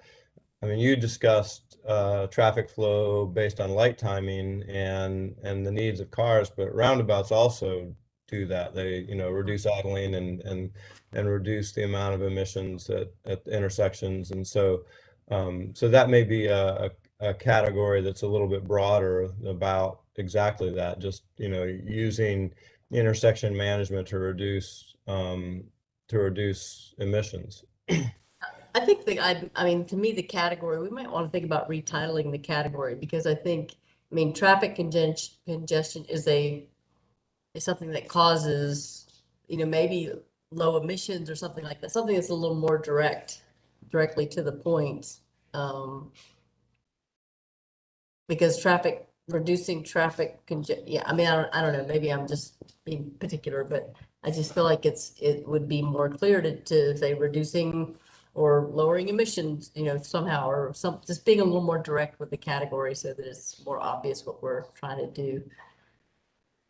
Because you can have traffic islands. I mean, honestly, you could have traffic, there's not a lot of traffic congestion along Boulevard in that neighborhood, but there's some traffic islands that do keep traffic flowing. So, I mean, it's not, you're not necessarily dealing with traffic congestion. You're just making it possible for people not to have to stop their car every 3 blocks. So,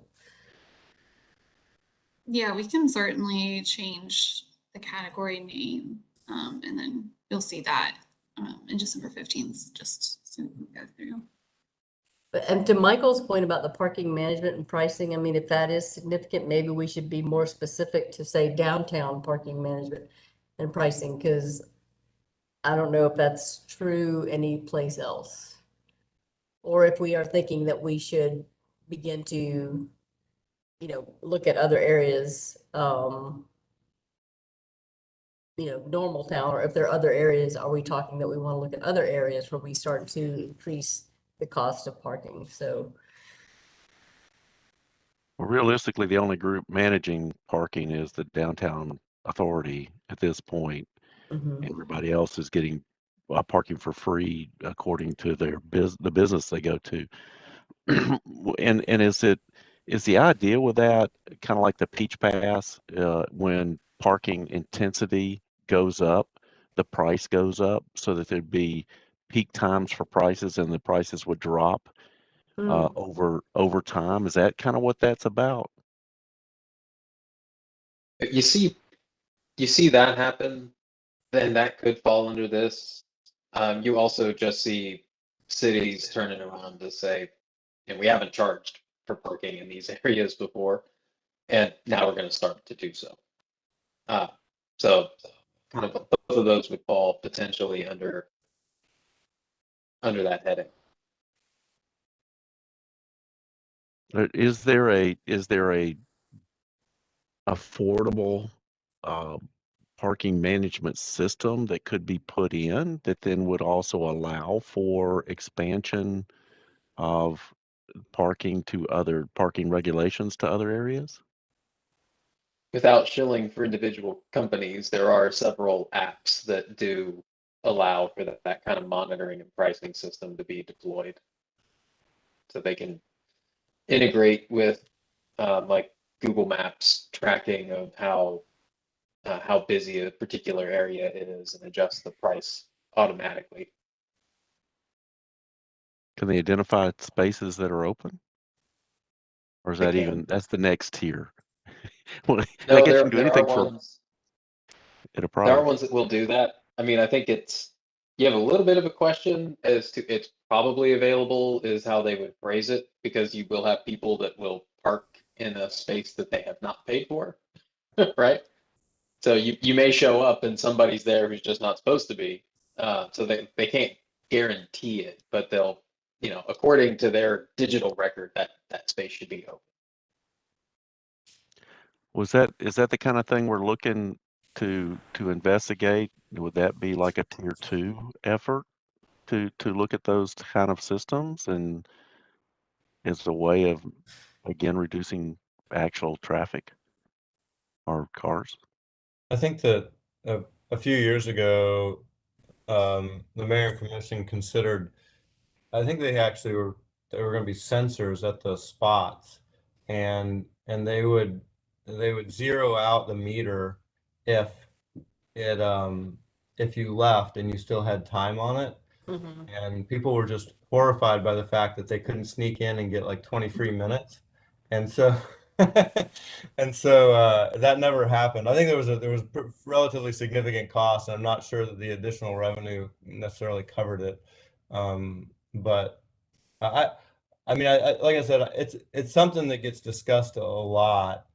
And so it may be enough to have it be as broad a category as that, because there's a long history of the discussion, and maybe clarifying exactly what the goal is, as opposed to, because I mean, obviously there's competing goals for what parking management means for downtown business owners. It may mean high turnover, so there's spots available for people, and so maybe clarifying what the goals are would be valuable.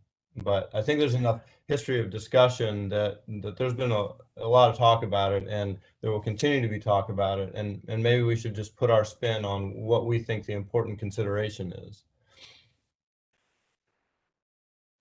Along those lines, I could see it move up to a 2.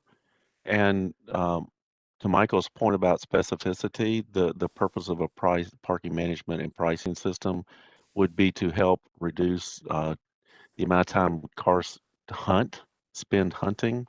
Because if you could know that there's a identified spot that's supposed to be open or potentially open, it could help reduce the amount of times you go around the block looking for a spot. And it could also reduce just the overall, if it's showing, all the spots are full, then somebody might decide to come at a later point. So they don't, again, reducing the amount of time people spend in cars looking.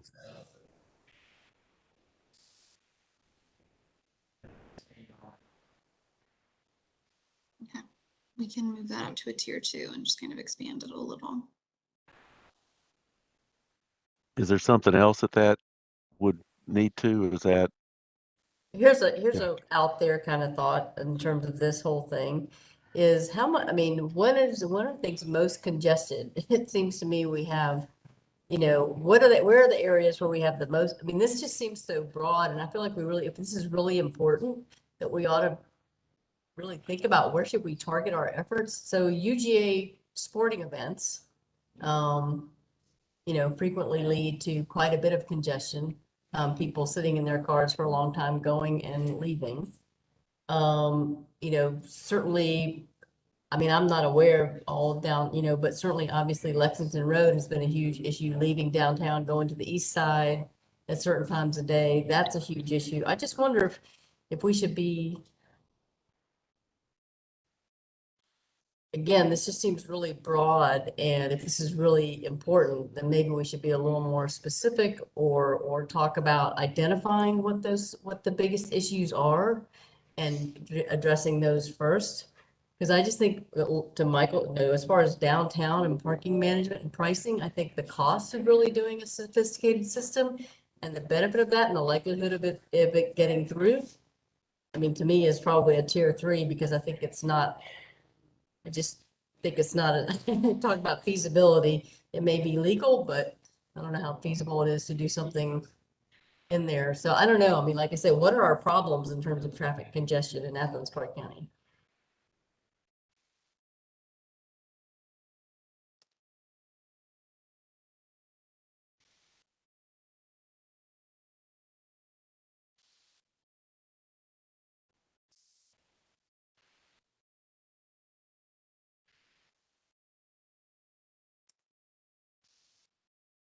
Mike, are you talking? Because you're muted. Thank you. I said, if you talk about where there are problems with traffic, I just said Barnett Shoals Road in Lexington.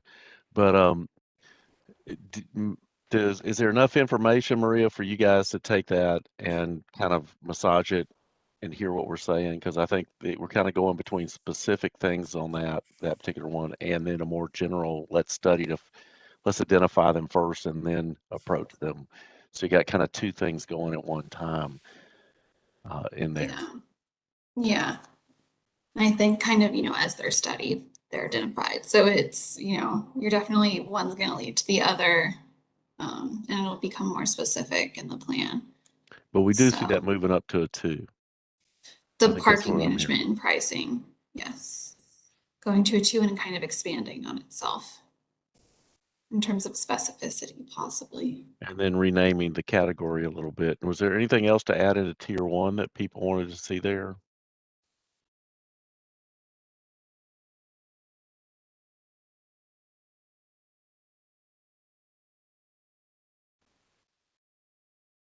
I mean, I thought, I mean, at some point we talked about managing like traffic flow issues and identifying, I mean, that seemed like a potential tier 1 or tier 2. I don't know. I'm not sure if that's,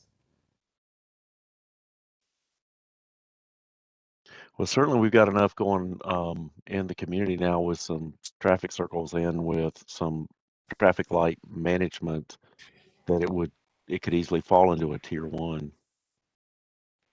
Okay, yeah. I think we were saying like the category was going to be named something about like emission management and stuff. So I think kind of all of these together will amount to decrease in traffic flow and all that. But we can certainly put you said something about like traffic sensitive lights, and because you said you already had those, so those can go in tier 1 in terms of like they're already, maybe expanding them.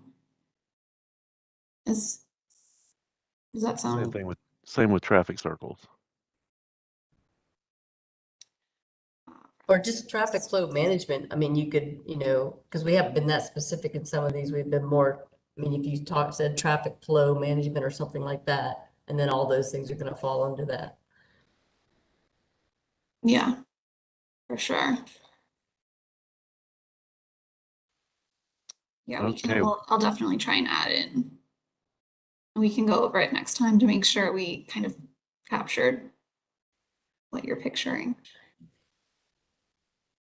We've got about 10 minutes left and just 2 more slides to go. So I think we're doing good. Am I good to move to the next? You better if we're going to get them done. That's fair. Pedestrian access. So tier 1, implement high priority segments in the walking and bicycling network. And tier 2, increase new mobility options, bike share, electric bike share. And I guess in my mind, this was maybe where we could also put the car share or whatnot.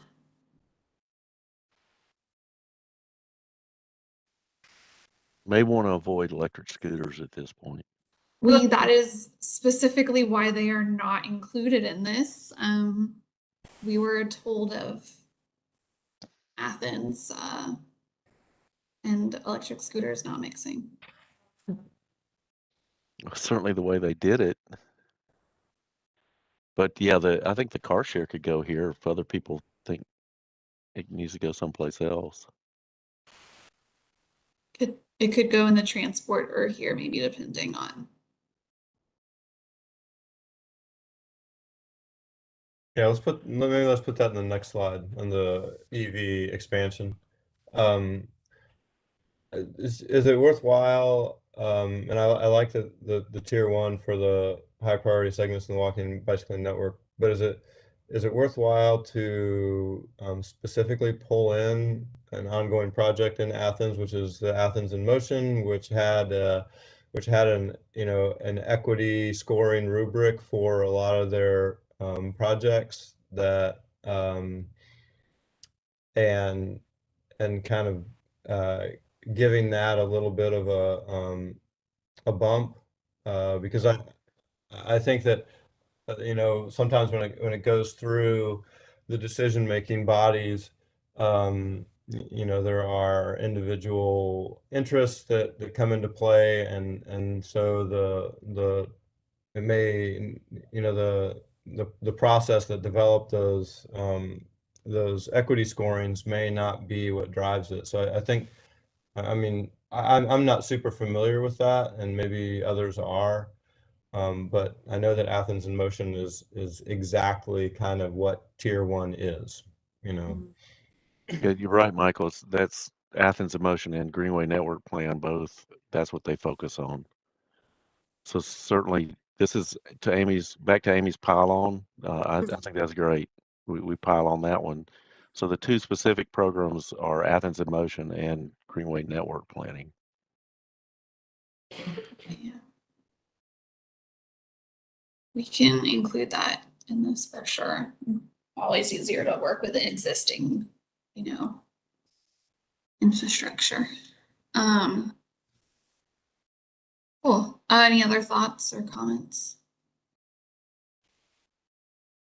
Otherwise, we've got about 5 minutes left, and Actually, I'm going to say one more thing very quickly about the Tier 2 item on the bike share.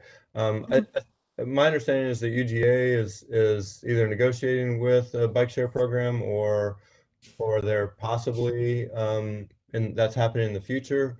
And I've heard conversation about Athens-Clarke County attempting to piggyback on that in some way. Again, an existing program that may be available for us just to tap into, and I think Tier 2 is an excellent place for it. But we may want to do a little research into what's actually happening there and add that as a specific. yeah, okay, that's really cool. Certainly can look into that. And then electric vehicle expansion.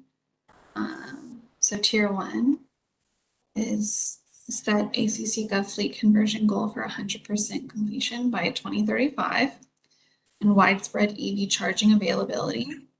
And then we've got Tier 3 is EV education and incentives, voluntary programs to accelerate switch to EVs and EV battery reuse.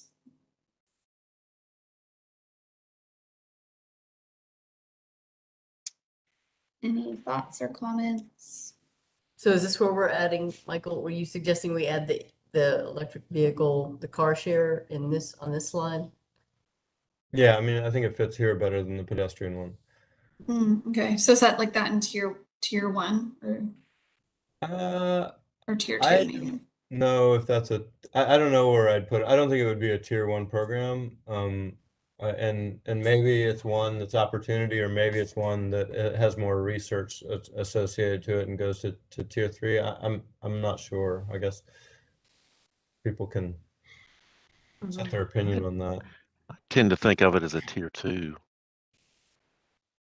Because we would put them in where they become available, where it would make sense to put them. And we find opportunity, you know, the grant funding and such to put them in, or supporting a nonprofit to put them in, that type of thing. Or at least put in a pilot project to see how it works. Do we want to add in the Tier 1 the widespread EV charging availability? Do we want to become more specific about that and either mention multifamily explicitly, or just have some discussion about, in fact, that would also be possibly tiered, you know, according to some rubric where there's going to be a need that is not going to be met otherwise. So I don't know how to say that, but I do think that instead of just widespread EV charging availability, which I think it absolutely should be the goal, there's a lot of people that are going to have garages and outlets on their houses that are not going to need that nearly as much as folks who don't have that opportunity, and so we may want to focus our first effort on that other group of folks. Would the wording be something like widespread EV charging availability to include multifamily housing? I mean, so it calls out as a specific?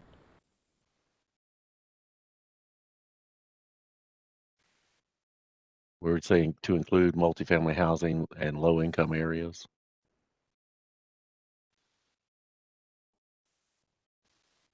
or something about, you know, identifying areas of need, or, something like that. Yeah, we can work on that for sure. I would tend to think EV education and incentives would be a tier 1. I agree. I would refer to Matt on this, or Sam. I feel like there's some background that I would get wrong when responding to that. Yeah, I'm kind of wondering why those last 3 are those 3 under tier 3 or tier 3. I can tell you, I think Evie, let's see if Sam or Matt can come in and do it better than I can. So, correct me if I'm wrong, Matt, but I believe the EV education incentives are on tier 3 just because of the fact that, and I might have this completely wrong, that they don't really bring that much, I guess, change for the amount of money spent on an EV. I think it's like, I really wish I remember the exact number. I think it's like 12,000. How much money is it per adoption? So like you spend maybe $5,000 and you might get one EV bought, I think. Yeah, the research on it was like, these are really popular programs to do, like ride and drive kind of, things that people put together. But that the dollars end up being almost 100% free ridership. You're not inducing new electric vehicle purchases.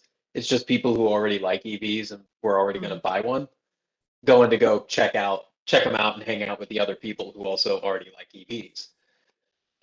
And the best research that came out on this was showing anywhere between $18,000 and $30,000 being spent in those programs per actual new electric vehicle being purchased, which is like almost the cost of the car was what you were going to have to put into your program to convince one more person to buy an electric vehicle who wasn't going to do it already.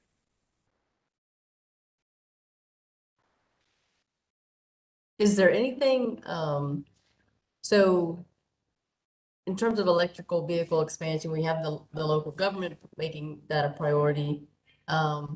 So it's not local government, then it's private businesses or citizens. I think making the widespread EV charging availability, that obviously helps people to see that this is a more reasonable thing for them to do.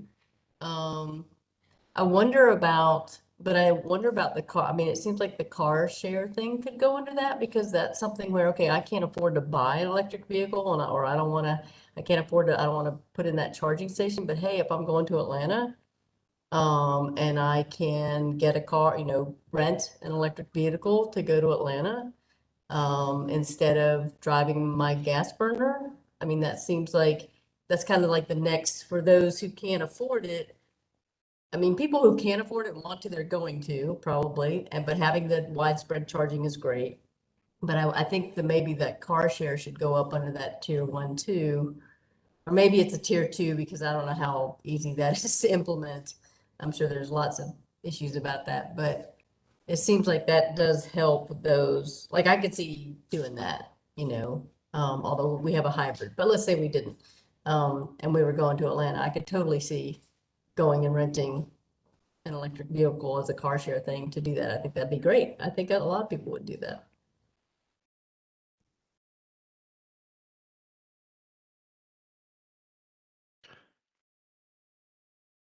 I have a couple more to add. On the ACC fleet conversion, one of the things we also should do, I think, is to promote that conversion. And if we're going to buy electric cars, then have enough money in the budget to actually tell people we bought electric cars, and have some kind of marketing program, marketing campaign that includes advertisement. You wouldn't have it splashed all over, you wouldn't wrap it, but some way that people begin to see that their tax dollars are converting or helping save the planet by converting to electric vehicles. So I would suggest some kind of promotion and marketing campaign that uses those vehicles as way of communication to the public. The second thought that I had is, and I don't know exactly how this would work, is try to figure out some kind of either income credit or green bank opportunity that we could provide supplemental funding for electric vehicle purchases based on income. So can Athens-Clarke County supplement? I mean, frankly, if you're making $20,000 a year, you're probably getting all your tax money back, especially if you have kids. So is there another avenue that people can go to that would provide that supplemental break based on amount of income that you have? Yeah.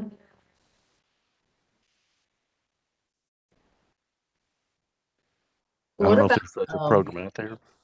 is there any way to help businesses that have large fleets themselves?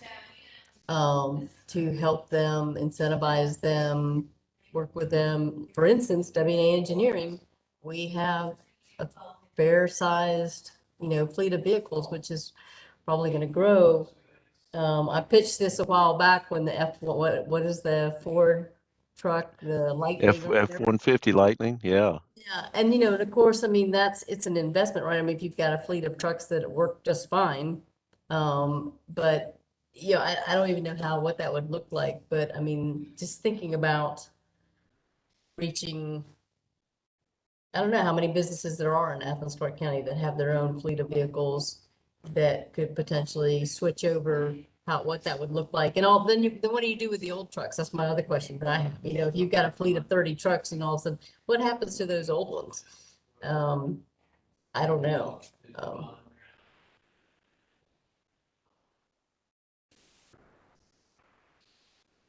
Eventually they become relics, we hope. Yeah.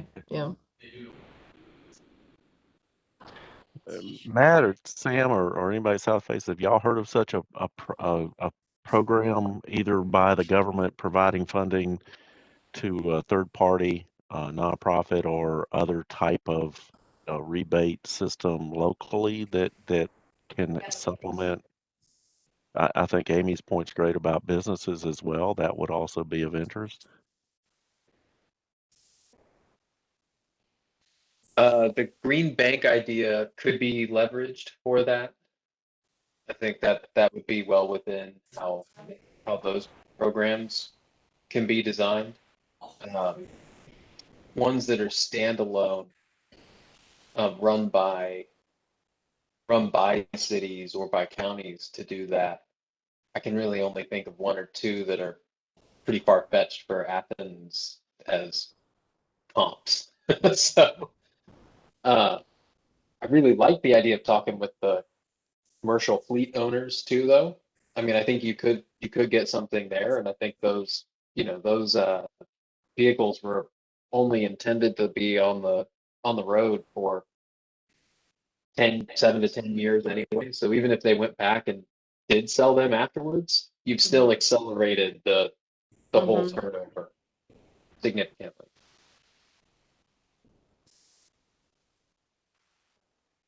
Yeah, so maybe if there was something like, some business had a fleet of 20 trucks and you were to work with them and say, we'd like to help you switch over to electric vehicles, we'll come in and put in X number of charging stations at your facility to help incentivize you into doing that. I don't know.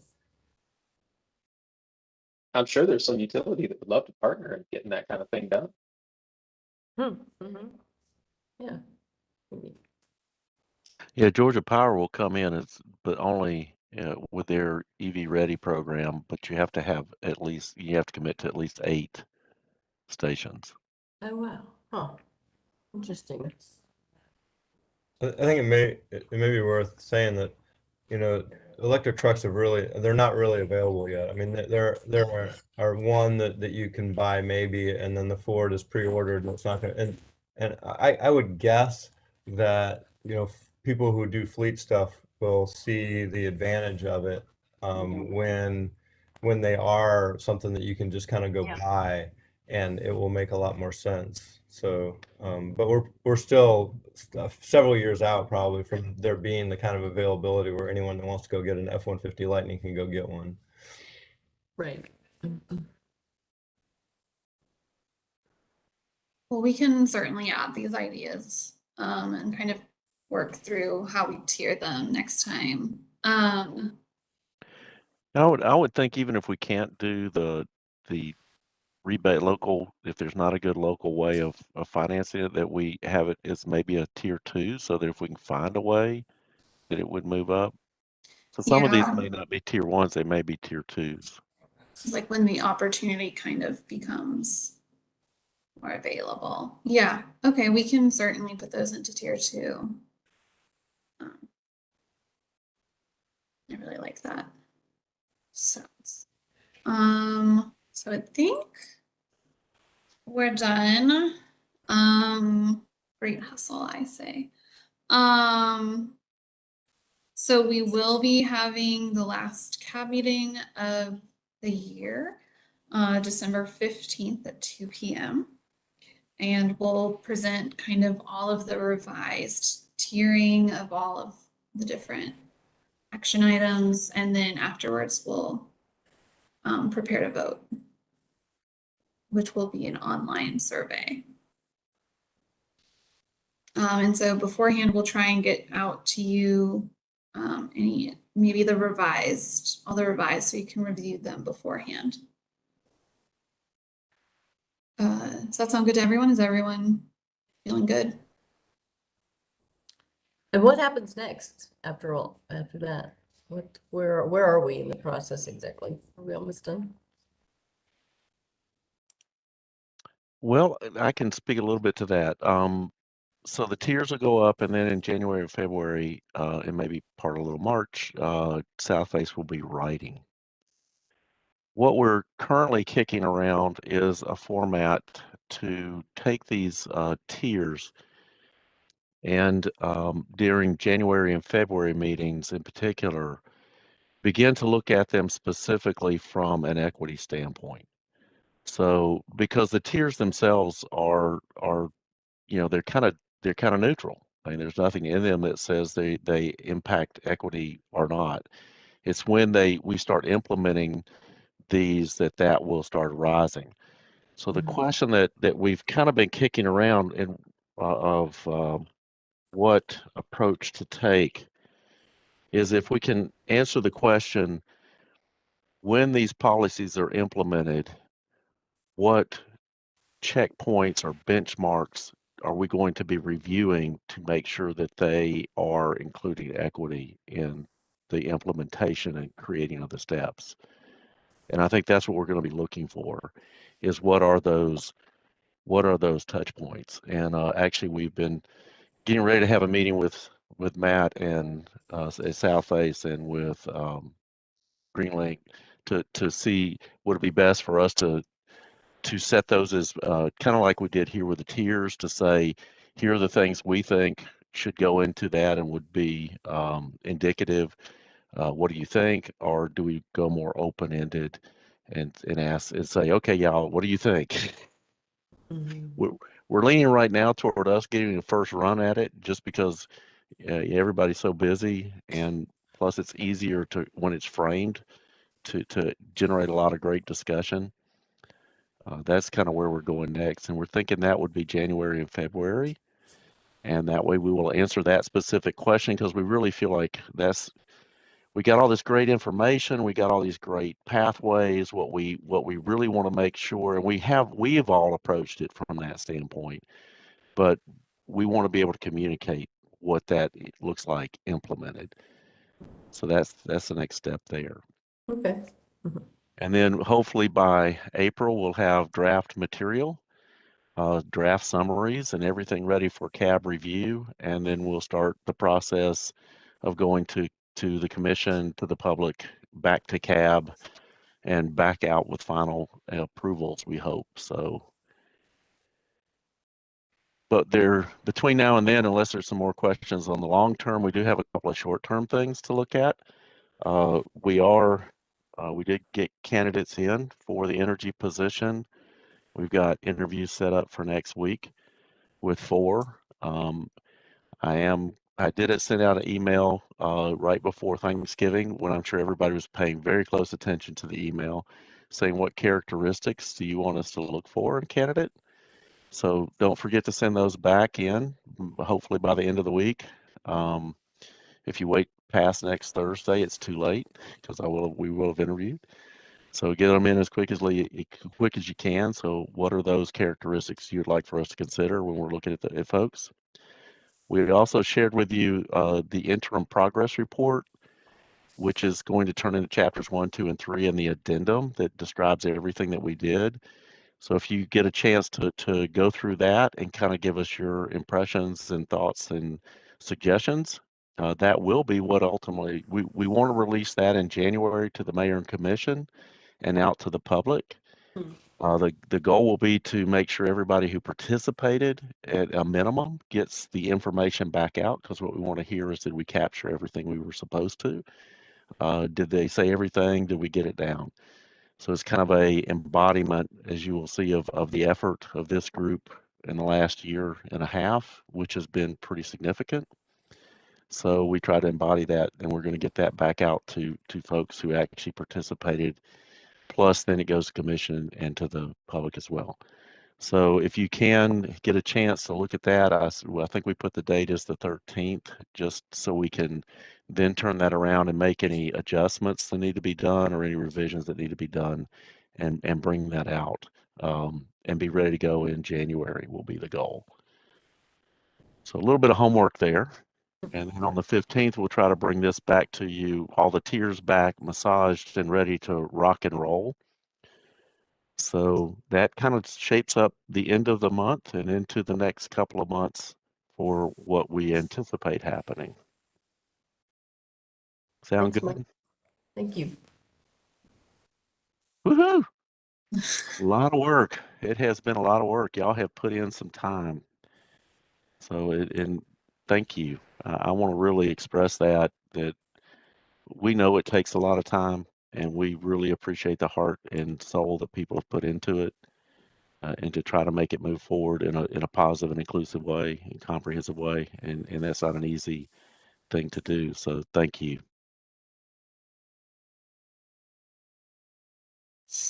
Great. So the next meeting is at 2 p.m. on the 15th. Yep. And with that, if there are no more questions, thank you everybody for being here. Thank you. See you on the 15th. Thanks, everybody.